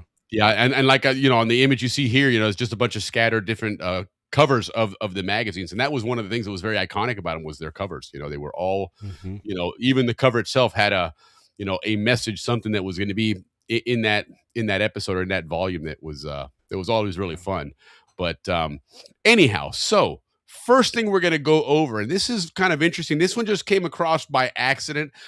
What I've done is I've gone through the collection, and we want to do it by months, right? Month of April. So we just went through a lot of different Panama Canal Review magazines for that month of April. Later on, after the mid late 60s, it started to now be less of it wasn't a monthly magazine anymore. It was I think it was quarterly. I think it was and then from there it started being twice a year, and but again, by then it didn't have the content that I'm looking for, so not that big a deal. But looking at April, this is what I first came across was in the 1954 April Panama Canal Review. There was an article there of the legacy of the canal builders and the 1954 honor roll. And there was a dozen people listed on there. And as I start going through the names, lo and behold, I come across the name Gregor Gramlich. Yeah, I remember that name. That's a Balboa Ram, the football name. Yes, absolutely. And I was like, wow, isn't that, and Gramlich is not certainly, or Gramlich, depending how you want to pronounce it. It's not a common name, right? Fastlich, Gramlich. Yeah, right. Exactly. There you go. And so I reached out to Greg Gramlich. He didn't respond. He's not on Facebook very often. If he posts once every He was a serious kid. I remember that. He was a serious kid. Yeah. Those guys weren't, yeah. But his sister Jeannie, she's on, quite a bit and whatnot. And she, congratulations, Jeannie just got married. Her and Renee Tiger Acuna, got married. They're actually on their honeymoon right now in New Zealand. So enjoy your honeymoon out there. Good morning to you guys. But I messaged them and said, hey, I came across this. Is this a relative, this family? And she came back and she's like, oh my God, that's my great grandfather. I was like, how cool that is, So it was just a fun little connection there to see that her great grandfather was mentioned in 1954 on this honor roll. And what they were talking about is this was people that were still working for the Panama Canal Company, the Isthmian Canal Commission, whichever one you wanted to call it, since way back in the day. And he had been working there for a very, very, I believe, if I'm not mistaken, it was 41 years had been working there. So you do the math there. He was started there in 1913. You think about it, the canal it hadn't even opened yet, and he's already working there. And here we are later on in what we consider the heyday of the canal zone, where it's already, the canal's already been built, it's been operated. They even tried to expand it a little bit here. Now you're into the 50s, and here this guy's still working in the canal zone, and left obviously a great legacy with kids and grandkids and great grandkids that we grew up with. So that was just a really cool article. A couple of things they talked about on there was the Elite 41. They said only 41 employees earned the fourth bar on that Roosevelt medal that we've learned about from Dave Dahlstrom, the Canal Zone historian. And each one of those bars represented 10 years of work, of service.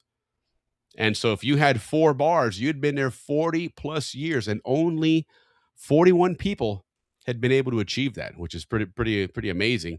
And by 1954, only 12 of these medal holding employees remained in active service. There may have been others that were still alive, but that were still continuing to work for the Canal Zone and the canal. There was a dozen of them in 1954. That's kind of a great legacy. And of course that Roosevelt medal, as they mentioned there, recognition is part of working in that construction. It was a big deal. It was a really, really big deal. So I just thought that was really, really interesting to come across that. And then, and I do that often when I see those things and they're recognizing people. I've learned to now go through the names and see which ones you recognize and find out if it's got a connection to someone we know now, because we've seen that a lot of people do have some really extensive legacies in the Canal Zone that go over 100 years. We know the Smith family, predates the Canal Zone in the Panama Canal. So it's really cool to see that, and that was an interesting article there. Another thing that came across in the 1950s. Okay. Yep. And this was again April of 1950. This is 1958. The Great Changeover.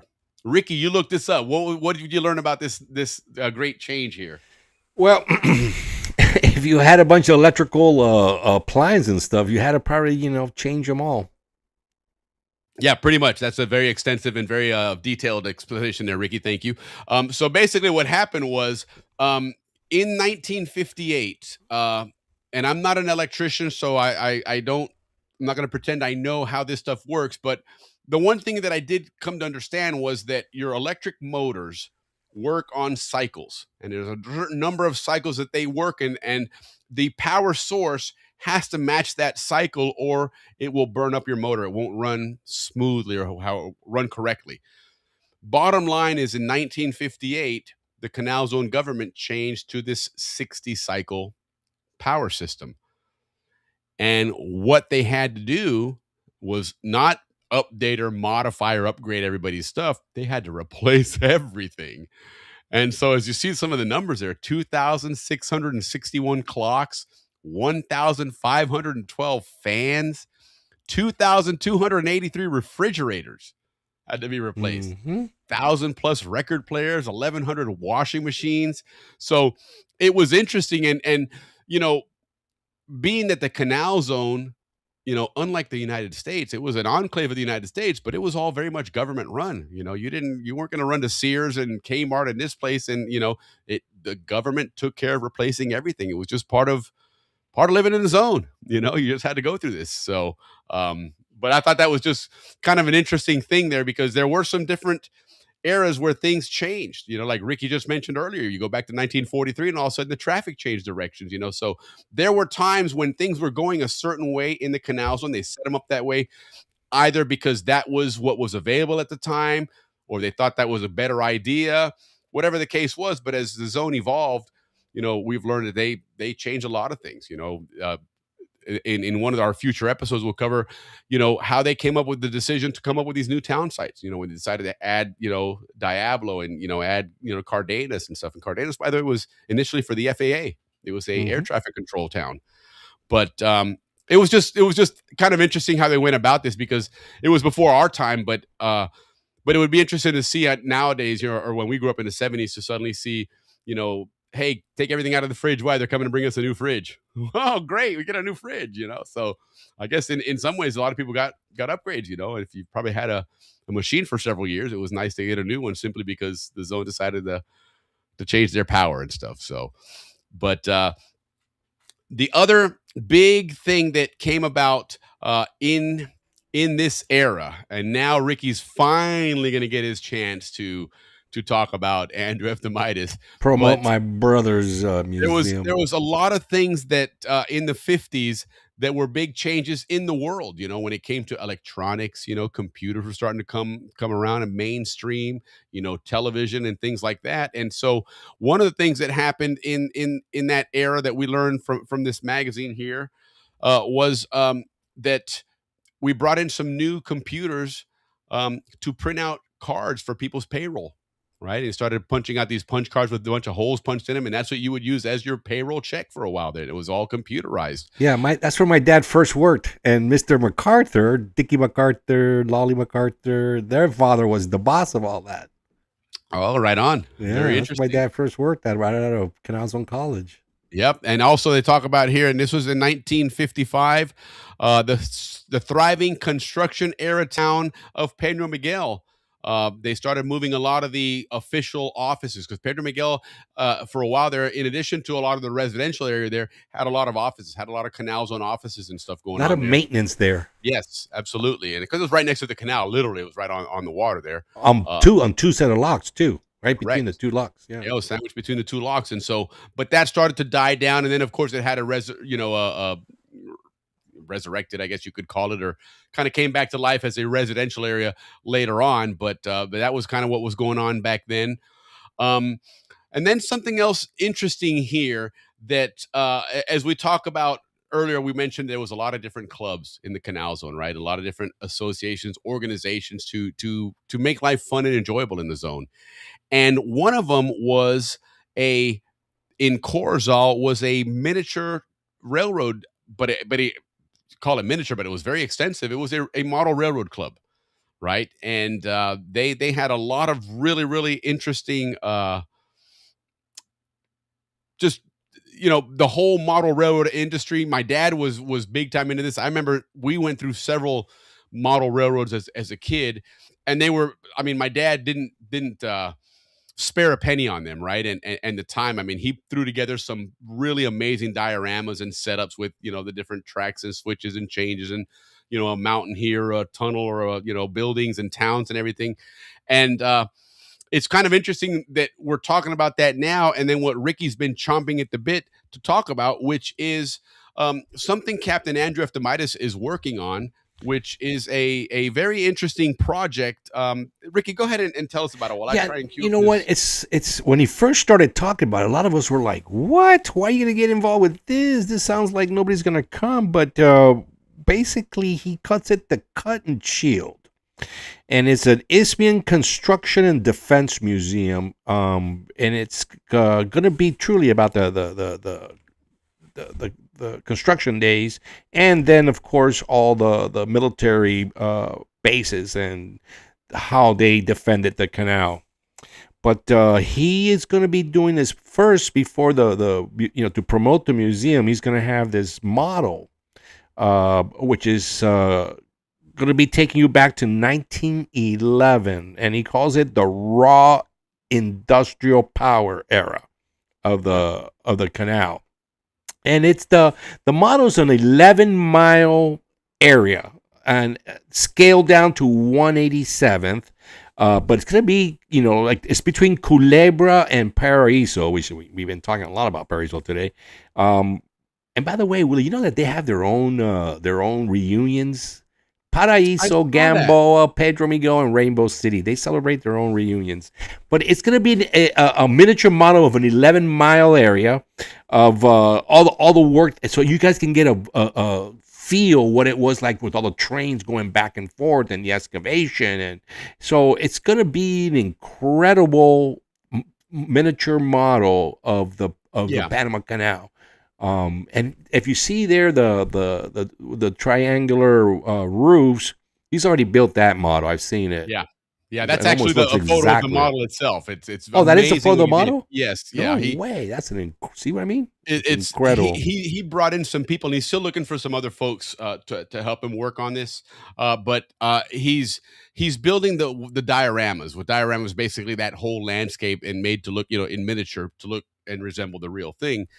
And I mean, you're talking about using maps where they cover all the elevations, and so his elevations on these things are accurate, right? When you see that climb up there, if it goes up 60 feet, well, he's going to make it 60 feet, and make the contours proper. And like Ricky mentioned, that triangular roof building there, that was part of the initial railroad areas there, and the covered areas where you'd have these coming in, and that's a screenshot actually of a video he shot. But as he shot the video, took his phone and he just kind of went around different angles and directions, and it looks authentic. It looks weathered. It really is a fantastic job that these guys. And the trains are going to be to scale, because one of the things I hate is when people that use trains in their miniature models is the trains are always way bigger in model than and it looks ridiculous. But he's going to have it 187 scale, which is the scale of the trains. So it's going to be something cool. Again, 11 miles. The display is huge. It's like 130 feet by 20 feet. And hopefully he'll be able to first have it like at the airport, right. At the Canal Museum, different places to promote it. But the museum eventually is going to end up in Amador, in one of the 1913 barracks. By the way, remember, his museum is all about 1911, so it's kind of all works out perfectly. Isthmian Construction and Defense Museum, the Cut and Shield. Yeah. Looking forward to that day that we can all hang out there. Of course, there's gonna be places to to buy stuff there. There's going to be it's going to be a extensive. clubhouse, Yeah, diner absolutely. there. It'd be a great place to go and visit, not just walk into a museum and walk out. And there's going to be some Zonian architects involved as well. Sure. Should be a good time, and Andrew's been working really hard on this for quite a while. He'll be joining us here in a couple of weeks anyway for a Panama Canal report, and obviously we're gonna be talking about this as well and have some more updates on it. So that's exciting. I'm looking forward to that, and it was just coincidental that I combed this. What I do is I took Notebook LM and I started dropping a bunch of articles in there and just just throw some stuff out at me that would be some interesting show stuff.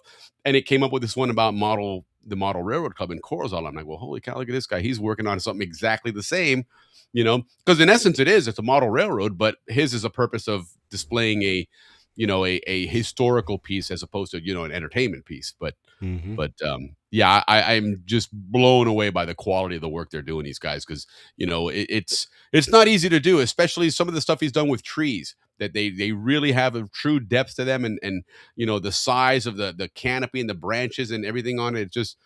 It's awesome. I'm looking forward to when this thing gets done and see what that comes out to. Did the Atlantic side towns not have? I was wondering about that myself. He's referring to that power change, that 60. The article only mentioned Balboa, but yet it mentioned the Gatun power station. So I'm assuming it probably did, and maybe that might have been, they left it out. The AI didn't pick up that, but it did list communities by name. Los Rios, Ancon, Diablo Heights, and whatever else. So. Not sure, but I'm going to find out for you, Vern, because that is an interesting question and it is something interesting to ponder there. Tiernan said Dodge family on his mother's side, Owen and Sutherland had 2 Roosevelt. Right on, man.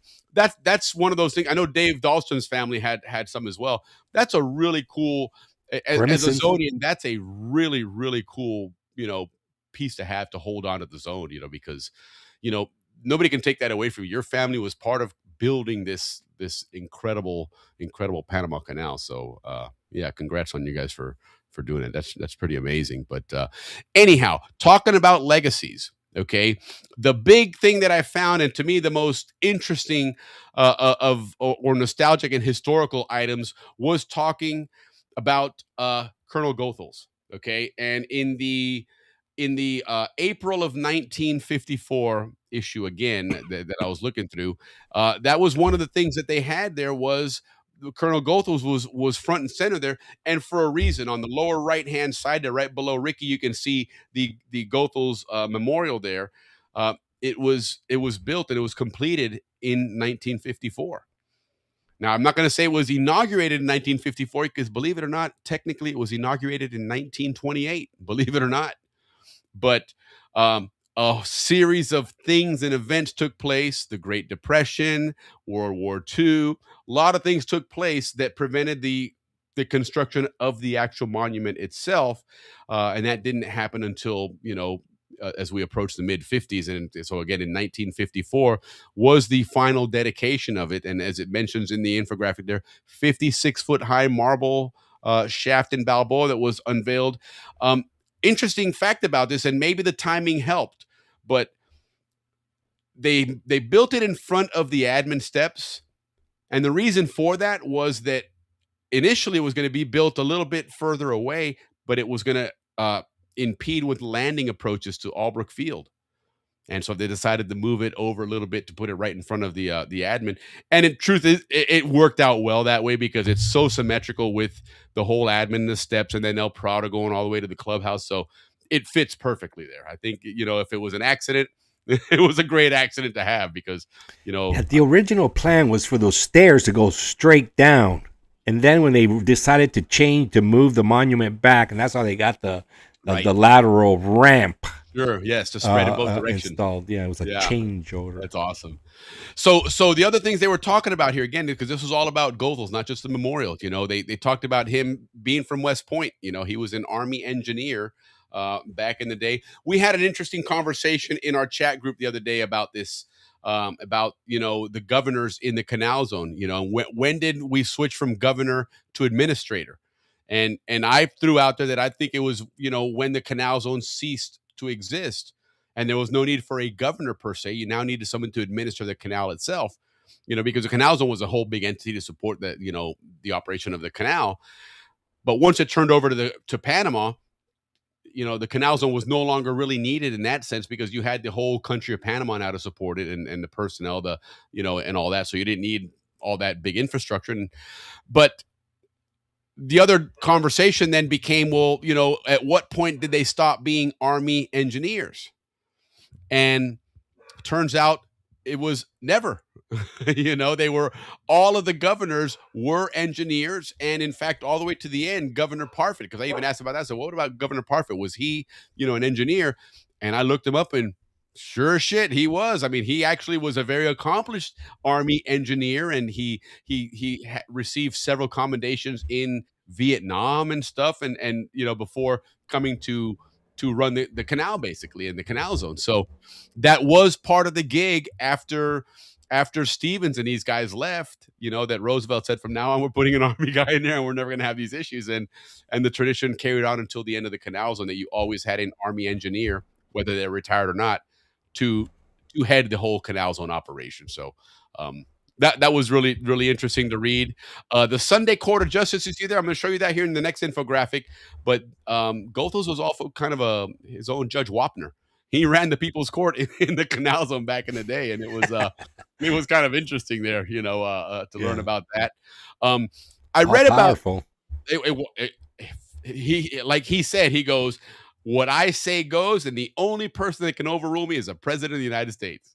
That's it. I have the final say when it comes to this. But yeah, we'll talk about that here in a moment. You see that portrait there on the left of Goethals at the desk there?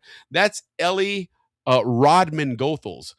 Not going to cover here now because, like Ricky and I mentioned the other day, we want to start doing some coverage of women in the canal zone, and looking through these canal records again and the canal reviews. A lot of accomplished women. This one here, Ellie Rodman Goethals herself, was very accomplished and had a lot of her own fame in the canal zones that we're going to learn about here. So again, I'm going to try and get a hold of Eileen Bradley and see if she wants to kind of assume that role of being our canal zone women's, whatever we want to call it there. And that would maybe be a great story to start off with, because she has a very compelling story as well. And then the funny one on the bottom left there, the Yellow Peril, that motor car you see there, that was actually Colonel Goethals' motor car to get around the canal zone. And in fact, today when I was reading some more stuff about this, I posted in our chat group as well. I said, I found out that if I was working in the canal construction in 1907, the ideal job to have, the totally kickback job to have, would be that driver there. Okay, Sam Greer is the guy you see right there. He's the motor car driver for Goethals. So Goethals lived. Remember, his house was on Culebra, right up in basically the center of the canal. And every day he would inspect the whole canal operation, right? Again, 48 miles is not that big. And truly the operation, when you take out, the whole Gatun component of it, there wasn't as much digging lengthwise. Deepwise there was, but lengthwise, a lot of it was just a big giant lake. But he would inspect this thing every day. He'd jump in it was gas powered.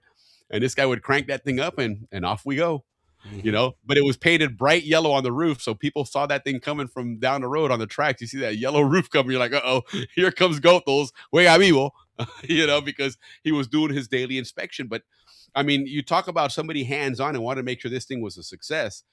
That's how Goethals made it happen. He every single day inspected the canal operation from top to bottom. So it was really interesting to read that. It was kind of fascinating to see how hands-on he was with the canal, and what a way to do it. Jump on the rails and cruise the length of the canal back and forth every single day, man. But Willie, I got this thing here. Nicknames for lazy canal zone workers. Sensor light. Only works as someone will walk past. Yes. That's exactly it. That's exactly it. Yeah, listen, Zonians, we knew how to do this. We were good at this. We could figure out ways to do it, and it would be a cush job, man. That was a badge of honor, I think you could call it, for us here. But Kit Kat, always taking a break. There you go. Now you know where that really came from, huh? There you go. Muffler, always exhausted. Are you getting those from the Canals on Dictionary? Yes. That's funny. That's too funny. And those are Zonian terms because all of those are so fitting to Zonians, man. I mean, they're spot on for sure. But the Caliph of Culebra, or the Judge Wapner of the Canals on back in the day. This is another thing that Goethals did. This is really interesting. Every Sunday, he would hold court. And remember, one of the things we learned, one of the maybe not so nice things about the Canal Zone in the past, and it was the times, the era, and whatnot. But there was a lot of segregation. There was a lot of differentiation and whatnot. We know about the gold and silver rolls and all of those things. But on Sundays, Goethals would hold court. And it didn't matter where you were from. It didn't matter where you worked. It didn't matter what race you were. It didn't matter anything. If you were working in the Canal Zone on that construction job and you had a grievance, on Sundays you could come and see Colonel Goethals. And I mean, if you had a grievance with your foreman, that was whatever your grievance was, he would hear your grievances out. Good. And as he said, I had the final word. If you didn't like it, the only person above me is President Roosevelt or Taft, I guess, towards the end there. But, good luck getting a hold of them from Panama. But it's kind of cool that, he didn't let the bureaucracy, override everything. I mean, he part of being a good leader is listening to people, as I always say. And I mean, this is the ultimate listening there when you can say, hey, listen, man, nothing, we're not going to take it in any way, shape, or form. If you got a beef, come and tell us about it, man. See what we can do to make it better, and it shows that even from the top, they wanted to make sure that people, had the best chance to make it good there and make it happen and be successful. So he's also was very much an avid collector of art, and what it was art to preserve the Canal Zone. So this guy, for sure, I can go out on a limb and say that Colonel Goethals would have been a huge, huge fan of Al Sprague, because he was responsible for purchasing a lot of big art pieces that were depicting the Canal Zone and the construction of the canal that hang in Congress and in Panama in the admin building and things of that nature. That a lot of times they paid a lot of money for it, to have somebody commissioned to do these things, but it was important to him that to capture those things. And remember back in those days, there wasn't a lot of people running around with cameras. You certainly didn't have people with cell phones and cameras taking pictures. So, a lot of what was captured was somebody that had that ability to sit down and real quick grab an easel and sketch something, and then turn around and go home and finish it off or whatever the case was. So art was a big deal to this guy. And so again, I think that he would have been a big fan of Al Sprague, because we've seen what Al Sprague's done to capture, the Canal Zone and the views of the canal and done such a great job of it. And then the last thing that I saw here about Goethals I thought was really cool was, his start. Obviously he went to West Point, but he also worked up in New York in the Port Authority. He was an engineer, right? As he was into building things, tunnels, canals, all that kind of stuff. And so, they honored him there as well, because this guy, you got to remember, the Panama Canal was really, a lot of people will argue, was the coming out party for the United States. This is where the United States had gone now from the country that first, brought the concept of self-governing, right? And voting in elections for presidents and all that stuff. So they'd established that precedent, but it still wasn't a powerhouse country, right? We still, kind of minded our business. We weren't quite that expansionist country yet. And then, of course, the Panama Railroad was a really big deal. But in all honesty, you're talking 50 miles of railroad, right?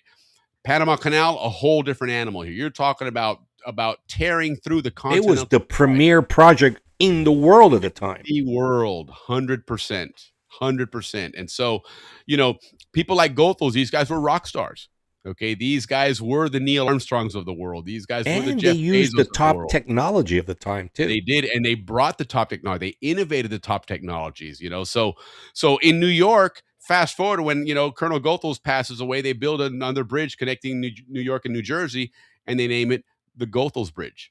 Right, so they honored him there as well. And so there's a big bridge that you can cross up in New York that has his name on it as well, because again, this guy was recognized around the world for his accomplishments, namely the Panama Canal. So really, really interesting to see how that so he was the Gillespie of the United States. Yes, he was absolutely a rock star. Absolutely a rock star. So Yeah, I just found that interesting. It was some cool, interesting articles in the Panama Review. Canal Review for the month of April. Of course, there's a lot more stuff in there, but 1940, 1950, 58? 54, 58, 54. we had 61. The last one that I wanted to talk about briefly, and let me see if I have it here. I should have it queued up. Let me. Well, speaking of what happened today in history, today was the start of the Spanish-American War. Okay, interesting. I wasn't going to mention because it's war, but now that you brought that up about but it's historical. I mean, and that it goes one with certainly that has what you're been- talking about. Yeah, 100%. I mean, that was it didn't make Panama the choice, but it certainly made building a canal a priority for the United States, right? Because because of what happened in Cuba.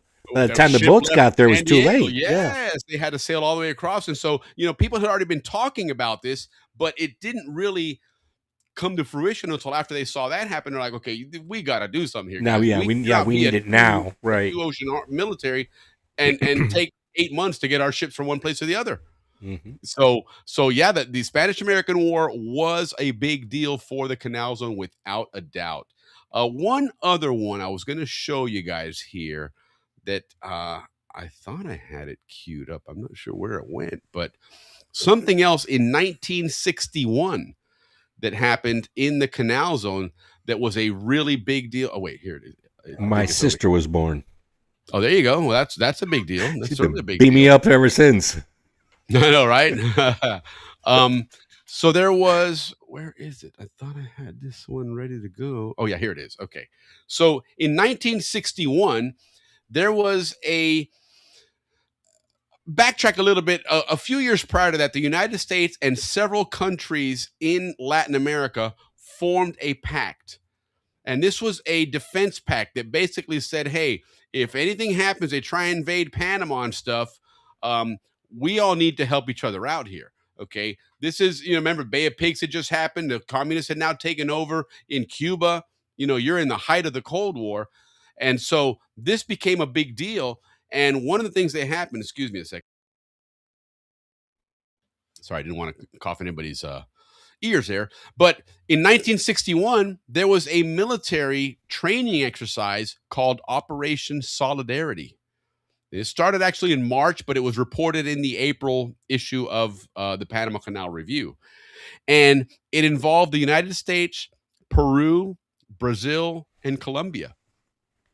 And it was a massive, massive military exercise. In fact, and I don't have the other image here. I was looking for it earlier. I couldn't find it, but there's a picture of the early C-130. The C-130 has been an aircraft that's been around for a long time in the U.S. arsenal, right? We all know the C-130, the 4-engine turboprop planes that we saw coming out of Howard all the time. Well, those planes have been around since the late 50s, right? And so the early version of it, there's a picture. It shows Albrook Field, and there must be 24 C-130s on there. I mean, it is just jam-packed with aircraft. And what they did in this operation, this was a simulated airborne invasion of the Canal Zone, right? Because again, you're talking about the Cold War's expanding now, the Soviet Union's now in Cuba and whatnot. And so they needed to get ready for this. And this involved Howard Air Force Base, Albrook Air Force Station, and it involved Rio Hato, which at the time was still, I believe it still was a military installation as well. But it was a really, really big operation. A lot of forces involved, a lot of airborne forces and paratroopers and whatnot. And they talk about how, at the beginning of this operation, the Colombian, the way the operation set up, the Colombians, Brazilians, I think, were the first two that were supposed to parachute in, and set up the area for the 190 or for the 82nd Airborne to then parachute in and support them. So it was just a really cool thing to see. And I started thinking, can you imagine if they had something like that when I was down there? I think it would have been pretty awesome to be up, for example, maybe up in Sosa Hill or something, and watching all these C-130s taking off from Albrook and going on this mission. I thought it was just a really cool thing to see, and kind of an interesting historical component of the Canal Zone. But and I know Ricky's frozen up. I don't know if he's I'm there. frozen. Can you hear me? Yeah, we can hear you. We can hear you. Okay, so, don't worry. I on my phone I can see what's going on, but on my right screen on. is black. And we're close to wrapping, so I'm. Yeah, we are anyway, so it's not that big that he's gonna reboot here in just a second. But yeah, guys, I think don't forget, guys, check out the Panama Canal Museum collection. They have a lot of great digitized different materials on there. Even now they have the old phone books. You can find all the old maps. Remember, you used to look through the back of the phone book and look at the different maps and see where you lived, where your house was, and all that. You can find all those there as well. Heck, you can look through them and find your friends' phone numbers and stuff. And if you don't remember your phone number, look it up there. You'll see it in there because everybody was listed on there. But they have some great collections of the Panama Canal Review, of the spillway, newspapers and all that. Obviously, all the yearbooks as well. Watch the parachuters jump at Rio Alto. Then I bet it was, man. I bet it absolutely was. I'll tell you, that was the one thing I always remember in the zone. When I was growing up there, Albrook had pretty much wound down. I mean, it was rare to see an aircraft land or take off there. I think they had like a maintenance school there and a couple other things there, but pretty much everything was Howard. And of course, you used to always see those C-141s, right? The Starlifter, I think they called them, always taking off. You could hear those loud, engines and whatnot. And I always remember one time when I was living in Los Rios, I was walking in the evening down by the main road by Gaylord Highway there, and I remember seeing in the evening in the distance an aircraft shooting rockets down into Empire Range, and it was just really cool to see. It was just part of the uniqueness of the zone was so much military presence all around us, right? Because it's fascinating to see an area the size of the Canal Zone when you realize how small it really is to have that much military presence. But it was, that's how strategic the Canal Zone was. So, but anyhow, it was really fun to go through these canal reviews and see all this different Canal Zone history and what we were doing down, in the zone, because it truly was an American enclave, through and through, both militarily and civilian, and some of these things that a lot of us that when we grew up were not things that we were privy to or got to see. It's nice to be able to visit those things in the in these old magazines and stuff. So there you go. Welcome back, Ricky. So, but it's that Canal Zone review, the Panama Canal Review magazine. It's a great publication. Love reading it, and if you want to get caught up on some Canal Zone nostalgia, that's probably one of the better places to find it, is those Panama Canal Review magazines. And like everything else, you can find it on the on that Panama Canal Museum collection. So definitely check them out. Give them some help. I think their membership's $30 a year or something. It's a really small membership to help those guys out. But yeah, and then at the reunion they do the silent auction, which is phenomenal. Yeah, they sure do. Great stuff there. It is. And even just walking around in there, once you walk in there and you see all that memorabilia and stuff that they collect, and they've got it, a lot of it is displayed really nicely, really well done. And you realize, hey, you know what? These guys are doing a fantastic job. And all it takes to help out is about $30 a year, man, $30-$40 a year. So definitely help them out or send another contribution. Or if you have memorabilia from the zone, reach out to those guys, because they're always looking to collect stuff. And as Ricky pointed out one time, you go to the reunion, you go to the auction, you bid on that stuff, you spend all this money, you win it, you take it home, and a few years later, you donate it to the museum, and it goes right back and gets recycled. Let somebody else enjoy it. Somebody else bids, and so you're really renting it. It's kind of the honor system. You're going to rent it for a while, then you're going to give it back. But it's the somebody posted today on Facebook somewhere that they went back to Panama for the first time in many years, and one of the things they mentioned, which is very true, is that as disappointed as they were in the Canal Zone, because it really has deteriorated. I mean, Canal Zone is not what it used to be, not even close.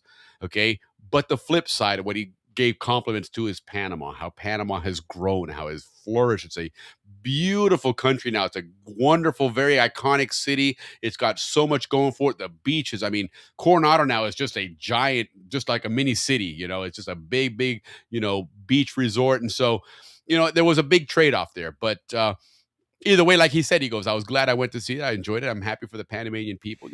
For me, it was seeing Chorrera and Arraiján, how much that's grown. Wow, that blew me away. Incredible. The malls and the highways and the modern those city. Those were towns that we drove through just to go to the beach.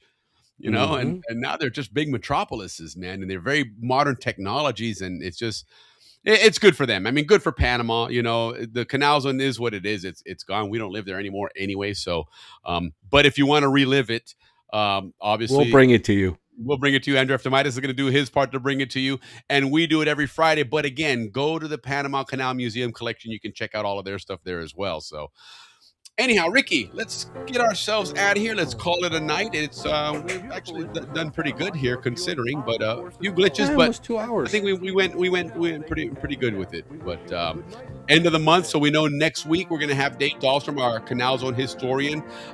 His history is going to be about the Panama Canal because, like we talked about, the month of May is going to be all Panama Canal. So I'm excited for that. Don't forget, Lance Wiskowski is going to join us and talk about dredging in the Canal Zone. Jim Duffus is going to talk about working the Gatun locks, which was the one set of locks that did get you from sea level to lake level. We're going to have both the Cohen brothers joining us. One's going to join us. David Cohen's a tugboat captain. He's going to join us. His brother Maurice does supply work for shipping companies in the canal.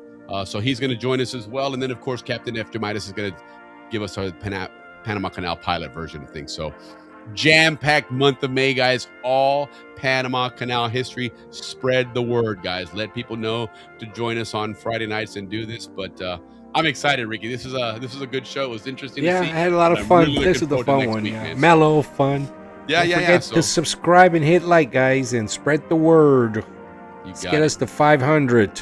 That's it, guys. Thank you very much. We'll see you next week. Truly enjoying this. Salute, everybody. Salute. Have a great weekend, guys. Cheers. Okay, Ricky, Colo Suave, man. Great show. Yeah. Thanks, Papa.